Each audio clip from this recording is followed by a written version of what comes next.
Juru bicara Partai Keadilan Sejahtera Muhammad Khalid menegaskan bahwa partainya tetap mendukung Anies Baswedan jika terpilih sebagai Presiden 2024 dan melanjutkan program-program pemerintahan Joko Widodo.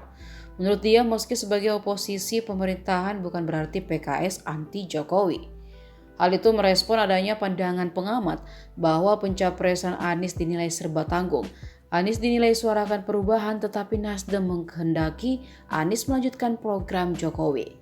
Khalid mencontohkan hal-hal atau program apa saja yang dipandang baik untuk dilanjutkan. Misalnya pembangunan infrastruktur dasar.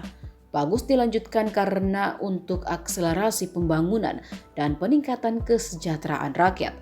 Akan tetapi, Khalid menekankan bahwa pembangunan tidak bisa hanya dimaknai dengan pembangunan infrastruktur fisik.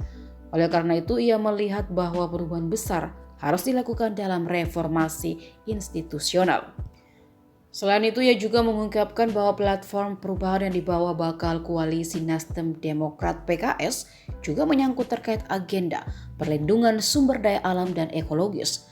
Sebab ia memandang ancaman kerusakan ekologis semakin mengkhawatirkan. Ketua Departemen Politik DPP PKS Nabil Ahmad Fauzi menambahkan, melanjutkan kepemimpinan presiden yang berbeda platform semestinya hal yang wajar. Sebab ia berpandangan bahwa pembangunan negeri ini adalah rangkaian kerja dari kepemimpinan para presiden. Nabil mengatakan program-program itu juga nantinya akan melalui proses pemilihan oleh presiden terpilih.